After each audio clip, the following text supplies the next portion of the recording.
Olá, gente. Professor Marcos Dominici aqui, professor de arte, e hoje nós vamos falar sobre academicismo brasileiro. Bom, para a gente falar de academicismo brasileiro, que aconteceu no século XIX, é necessário que a gente volte um assunto antes, um ponto antes, para entender como a coisa funcionou. Uma coisa chamada de missão artística francesa. A missão artística francesa, nós já falamos dela em outra aula, mas eu tenho que fazer essa menção porque fica mais fácil a compreensão do que é o academicismo, como surgiu o academicismo. Um grupo de pintores que foi contratado, por assim dizer, a gente não vai entrar no assunto porque tem muita coisa no outro vídeo, por Dom João VI e a corte portuguesa, que estava no Brasil na época, no início do século XIX, e esses artistas mudaram a cara do Brasil porque vieram da Europa para cá, e um dos objetivos era criar a Real Academia de Desenho, Pintura, Arquitetura e Academia Escola Real.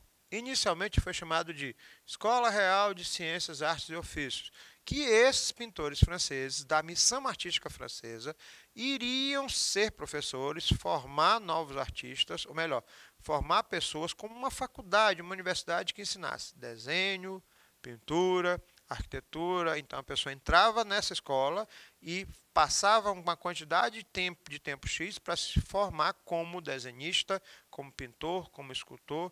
Mas o professor tinha isso na época. Gente, só para facilitar a vida de vocês. Eu sei que alguns de vocês desenham, inclusive vocês pegam canais de YouTube para poder melhorar o desenho. Eu sei que alguns de vocês querem melhorar o desenho, querem viver só de desenhos. Agora imagine, gente, uma escola que te ensine a melhorar o que você já sabe fazer naturalmente. Isso foi a Escola Acadêmica Imperial de Belas Artes. Entenderam o nome disso? Academicismo tem a ver com a academia, ou seja, ensinar arte dentro de um local específico. Eu sou desenhista, eu sou caricaturista, eu trabalho com teatro. Quando eu me junto com uma série de colegas, com uma série de alunos que a gente senta para desenhar, vocês sabem do que eu estou falando, quem desenha. Professor, eu poderia aprender a desenhar? Qualquer pessoa aprende a desenhar. Uns vão mais rápido, porque já nasceram com uma habilidade assim, o up de nascença, e outros vão aprender a desenhar, só que vai demorar um pouco mais de tempo. Precisa de técnica, que é justamente o que a academia ensina. Talento, gente, aí é outra história. Talento, Jesus desceu e iluminou vocês, porque talento não tem a ver com técnica. Eu posso desenvolver, mas isso é um conceito muito relativo. Técnica, todo mundo aprende. O academicismo, ou melhor, a Escola Acadêmica de Belas Artes, ela tinha um padrão de estilo de arte para ensinar a todos os alunos de todas as áreas. Neoclassicismo.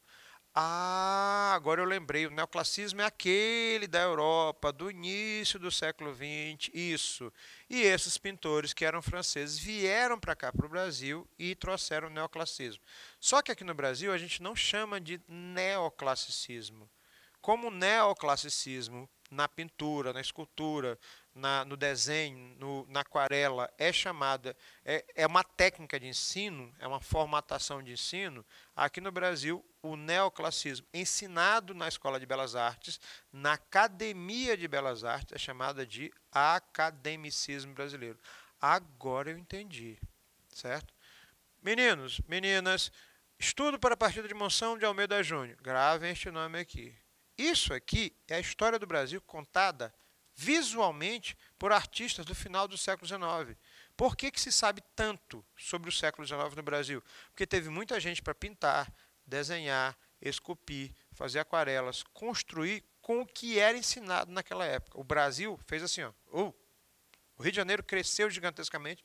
Por quê? Porque tinha gente para trabalhar, para mudar a cara do país nessa época. Professor Expresso, um quadro que eu vi no meu livro de história. Vocês vão ver outros. Exemplo, o objetivo, padronizar o ensino. Escultores, se estudava escultura grega, pintura renascentista, pintura romana e assim por diante. Geometria, anatomia, filosofia. Pegar alguém que já tinha noção de desenho e transformar essa pessoa no intelectual das artes. Dom Pedro II e Teresa Cristina, pintada por um dos primeiros artistas da Academia de Belas Artes, Agostinho. Não precisava mais trazer pintores da Europa, da França, da Inglaterra, de outros lugares, para pintar, porque eu já tinha artistas aqui que faziam os retratos. Então, esses artistas passaram a ser chamados de retratistas, como o avô de vocês fala de uma fotografia. Esse é Dom Pedro II. Os primeiros artistas, os primeiros alunos, a primeira leva de alunos da Academia de Belas Artes, eles tiveram pouco destaque no trabalho prático, pintura, desenho, mas tornaram-se os melhores professores e fizeram do conhecimento deles a propagação, a multiplicação dessas informações, e muitos artistas foram literalmente ensinados por eles. Manuel Porto Alegre, que começou a fazer caricaturas, o que era considerado uma coisa estranha na época e não muito aceita. Augusto Miller foi pintor e professor, trabalhou muito com retratos de pessoas do povo brasileiro da época, imagens históricas e paisagens. E o Agostinho da Mota, que modificou as naturezas mortas, colocando frutas brasileiras a partir dessa nacionalidade, desse nacionalismo que começava a surgir então. Bom, a partir disso, a gente passa para o trio top de linha, os bambambãs da pintura brasileira acadêmica do século XIX. Eu vou repetir algumas vezes para ver se entra na cabeça de todo mundo. Pedro Américo, Vitor Meirelles e Almeida Júnior. Pedro Américo, Vitor Meirelles e Almeida Júnior. Eu acho que eu não vou... Vamos de novo. Pedro Américo, Vitor Meirelles e Almeida Júnior. Só mais uma vez.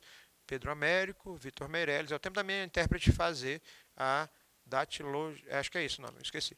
Pedro Américo, Vitor Meirelles e Almeida Júnior. Vou tentar acertar da próxima vez. Pedro Américo, ele só foi o cara que pintou o Grito do Ipiranga. Gente, esse quadro tem a técnica neoclássica. Entretanto, ele é completamente romantizado, porque o quadro não é nada daquilo que realmente aconteceu. Como assim, professor? Pedro Américo formou-se em ciências naturais. Ele trabalhava com pinturas históricas, pinturas bíblicas, retratos importantes, o Grito do Ipiranga, e foi historiador, filósofo, escritor, romancista e poeta. Então, por que a gente diz academicismo? Porque a técnica é neoclássica, mas o pintor acaba fugindo da técnica e começa a romantizar o quadro. Como assim romantizar o quadro?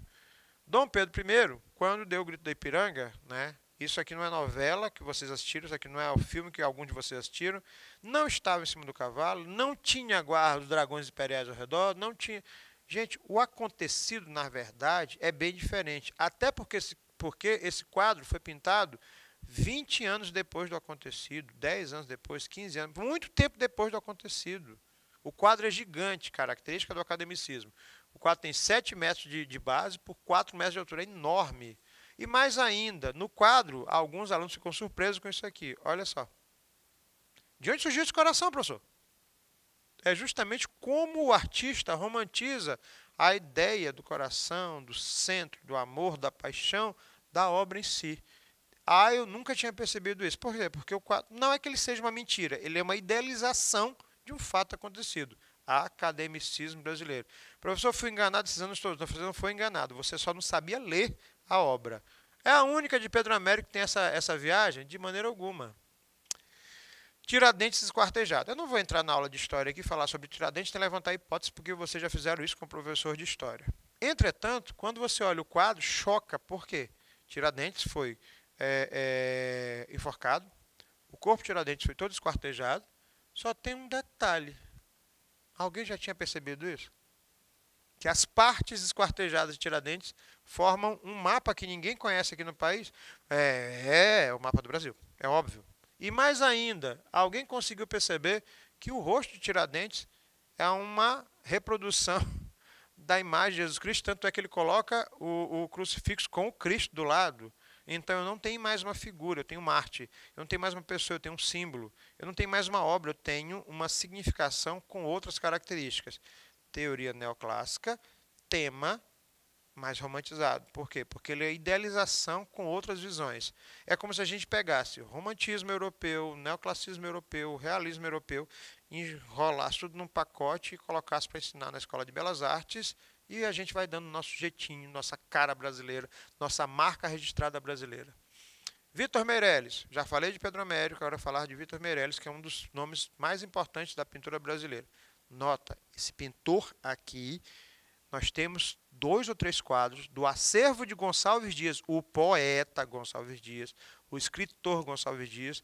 num local que é conhecidíssimo aqui de todos aqui em São Luís do Maranhão, chama-se Palácio dos Leões, que também é um museu, que tem obras de Vitor Meirelles. Professor, quem é este Vitor Meirelles? Ele só fez a primeira missa no Brasil. Ah, eu acho tão bonitinho os índios sentados. Olha que coisa fofa, gente. Ah, não, melhor. Gente, os portugueses chegaram. Tem missa. Chama todo mundo da tribo. Não faz sentido nada. Eu estou sendo irônico, é óbvio. Né? Já imaginou os indígenas, porque o termo índio é inapropriado, os indígenas sentados, bonitinhos, como se fossem as crianças da educação infantil, prontos para assistir uma missa portuguesa, que foi assim que os portugueses chegaram, porque todo mundo estava esperando a missa, e o quadro foi pintado em 1861, e o acontecido se deu no século XVI, século XV, 1500. Quer dizer, o artista, quando fez, ele criou uma imagem idealizada de um acontecimento que ele não faz ideia de como foi. Mas na minha cabeça, porque eu cresci vendo a primeira missa no Brasil, até a pobre da Índia tentando subir aqui na árvore, né, para assistir uma missa que ela nunca viu na vida, e tem todo um processo de missa daquele período. Próximo quadro. A Moema, de Vitor Meirelles. Eu sempre pergunto para os meninos, o que é que tem de diferente nesse quadro? Vamos entender o quadro. Uma índia nua, morta na beira da praia. O corpo dela é o corpo de uma mulher europeia. A pele dela é a pele de uma mulher indígena. Os traços dela... Opa, eu tenho aqui a figura de uma mulher que não é representada como uma figura europeia, e sim como uma mulher brasileira, indígena, nativa. E mais ainda, por que ela está morta? Porque, metaforicamente, é uma releitura, os nossos indígenas brasileiros viviam nas praias, mas foram empurrados, né, para Brasil adentro, para o meio da floresta, como a gente faz aquele estereótipo, perdão, e ela está morta porque ela representa, né, a destruição de várias tribos indígenas, de várias etnias indígenas naquele período, e depois que isso aconteceu. Professor, você ouviu isso tudo no quadro? Não, eu não vi. O artista fez isso. Esse é Vitor Meirelles. E o nosso último artista desse trio importante, porque a gente tem outros para falar, chama-se Almeida Júnior, né? O mais capial, por assim dizer, na melhor acepção da palavra, que vai interferir nesse homem comum, o homem do campo, né? O homem de pé no chão, o homem simplório, ou seja, ele traz o homem rural, o homem do interior, o caipira, que vai influenciar na obra de Monteiro Lobato, que vai influenciar na obra de artistas do século XX, como Mazzaropi no cinema, que cria o Jeca Tatu, que vocês já ouviram falar, que é justamente o homem com o pé no chão, que seria a cara do Brasil, que não é visto, né? Aqui, no estado do Maranhão, nós temos o nosso capial, nosso interiorano, né? Nós somos capiais, perdão, nós somos interioranos. A gente tem uma coisa no Maranhão que é muito legal quando você viaja para o interior do estado e alguém diz, mais maranhense que isso é impossível. Quem está em outro estado vai achar interessante, mas nós temos esse homem que não é urbano, o homem rural, o homem da cidade pequena, o homem do interior, e é justamente isso que ele faz. Bom, do academicismo, a gente tem no finalzinho do século XIX uma parte de superação do academicismo, uma linha de artistas que fez a Escola de Belas Artes, que frequentou a Escola de Belas Artes e que devagarzinho foi cavalgando novos valores, novas características e foi se libertando das regras acadêmicas e neoclássicas. Entre eles, Belmiro de Almeida. A obra chama-se Arrufos. Arrufos é como se fosse uma gíria do século XIX. Esse quadro já caiu em vários vestibulares no Brasil e algumas outros eventos pela internet. Arrufos seria uma espécie de chantagem emocional. Uma mulher de classe média alta tenta convencer o marido no final do século XIX de que ela quer alguma coisa. Só sobra para ela simular um choro falso. Dá um arrufos, uma espécie de piti da época. Professor, mas isso era necessário? Para aquele período, sim. Olha a cara do indivíduo ignorando ela. Belmiro de Almeida fez caricaturas e trabalhou com essa liberdade que era condenada naquele período. Próximo, Alvim Correia. Gente, o homem pintou uns nus extremamente sensuais que causavam escândalos. Eu coloquei só um rascunho aqui, vocês se viram para pesquisar as obras dele na internet. Mas também ele foi além. Quando ele desenha isso aqui, de uma visão extremamente futurista, no início do século XX, no final do século XIX, uma máquina de guerra quase de um filme da Disney, Os Incríveis, eu sempre brinco com isso, atacando o navio, completamente fora de contexto, mas completamente moderno. Antônio Parreiras, eu vou parar nessa obra aqui, porque ele tem muita coisa feita, mas essa obra é um marco na pintura acadêmica brasileira. Zumbi de Palmares.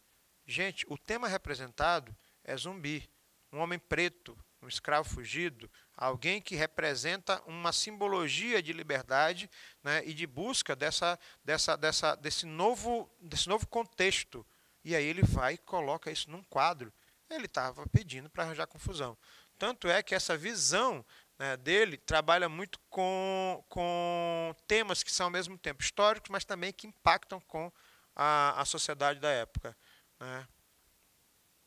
Nus artísticos extremamente ousados. Professor, o que tem de mais de ousado nessa situação? Hoje, se você colocar uma mulher sentada desse tipo, é como se ela estivesse em casa, pelada, trabalhando, muito à vontade.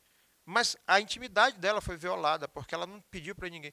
E aí ele coloca um nu artístico como se no final do século XIX, como se essa mulher tivesse um processo de empoderamento naquele período, o que não acontecia. Rodolfo Amoedo, pintor, professor, todos eles passaram como alunos e foram também professores. Rodolfo Amoedo. Tem uma obra do Amoedo, né, O Último Tamoio, que é uma releitura da Moema que eu mostrei para vocês. Observem que o índio, ele forma a cruz. E na hora que ele forma a cruz, ele está morto. Quem sustenta o corpo dele é um jesuíta. Ah, agora que eu entendi.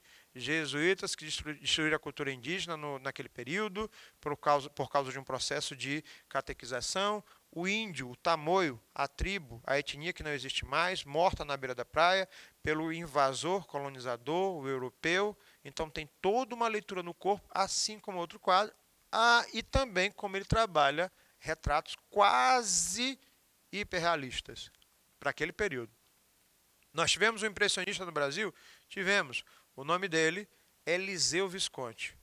Esse cara aqui, ele era italiano, nasceu na Itália, mas veio para o Brasil logo cedo, 2 anos de idade. Então ele cresceu no Brasil como brasileiro. Frequentou a Academia Imperial de Belas Artes, que hoje, na verdade, ainda existe, mas foi anexada ao FRJ, a Faculdade Federal do Rio de Janeiro, que tem todo um segmento de Belas Artes que é oriunda do período colonial, perdão, do período imperial, que é oriunda da chegada de Dom João VI, que realmente permitiu a criação, a faculdade, entre outras coisas, esse conhecimento científico do academicismo. Paisagem com pessoas, cenas cotidianas, retratos e autorretratos. Retratos, eu vou repetir isso várias vezes. O que são retratos? Hoje, você quer fazer uma fotografia, você coloca o celular e faz sua selfie. O retrato, na verdade, é uma representação sua, mas na época a fotografia já existia na Europa, mas não havia chegado como na Europa tinha se espalhado. Demorou a chegar aqui. E ainda os pintores brasileiros pintavam os retratos das pessoas. O Eliseu Visconti trabalha com essa técnica do impressionismo, manchas. Nosso penúltimo artista para ser tratado, Estevão da Silva. O único artista preto, negro, que frequentou a Academia Imperial de Belas Artes no final do século XIX. Tanto é que ele foi apelidado de Diamante Negro. O homem foi raçudo, né? Ele chegou a ir onde Dom Pedro II denunciar injustiças, provavelmente racismo. Por quê? Porque ele era um homem deslocado ou alocado num local que não o aceitava por causa da sua cor de pele. E aí, para ter um retorno comercial, ele começa a pintar naturezas mortas, como as grumichamas e jabuticabas, e começa a colocar a figura do homem mestiço, do homem preto, do homem negro daquele período, muito timidamente, para poder já estabelecer seu trabalho, assim como o Aleijadinho. Eu sei que a comparação é meio grandiosa, o Aleijadinho fez assim suavemente no século XVII. E por último, eu vou deixar vocês com a Redenção de Caen, que não é de um pintor brasileiro, mas frequentou a Academia de Belas Artes, que é um quadro que ocasionalmente vocês vão ver, porque fala da avó preta, da mãe mestiça e o homem branco. Ela agradece a Deus pelo neto ter nascido branco.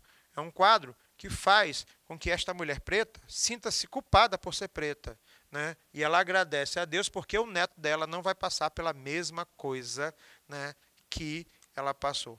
A imagem de estudo é de um pintor espanhol que frequentou a IBA, Escola de Belas Artes no Brasil, chamado Modesto Brocos, mas o quadro traz uma força social muito grande para se questionar um processo de eugenia que foi trabalhado durante décadas no Brasil. Eu vou deixar vocês aqui com essa imagem.